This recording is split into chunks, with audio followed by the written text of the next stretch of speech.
Le mal-être, eh bien, c'est une contradiction qui se vit à un instant T, reliée à des émotions, à des muscles émotionnels comme la peur, la culpabilité, la frustration, le sentiment d'impuissance et la colère. Et donc, au fur et à mesure que ces émotions sont par récurrence sécrétées, sont réactivées, eh bien, ce qui se passe, c'est que la personne verrouille son système nerveux, c'est-à-dire qu'elle va être dans un rythme bêta, qui est le rythme analytique, le rythme de la comparaison, lorsqu'on est en train de regarder ce que l'on a ou ce qu'on n'a pas. Et ce qui fait que la personne, elle ne peut plus accéder à sa phase de créativité.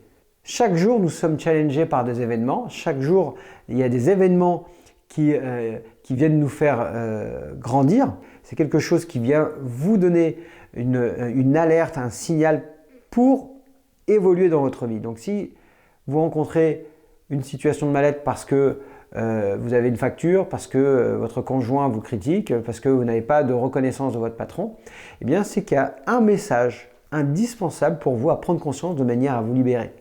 Et c'est certainement un message pour vous amener à travailler davantage sur votre estime, l'amour de vous-même, la fierté de vous-même. Vous avez toujours des messages qui sont là pour vous faire évoluer dans votre vie.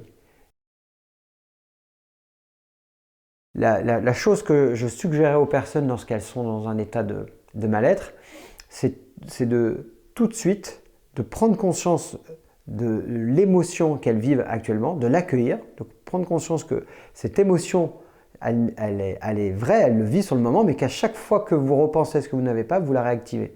Il ne faut pas s'identifier à une émotion.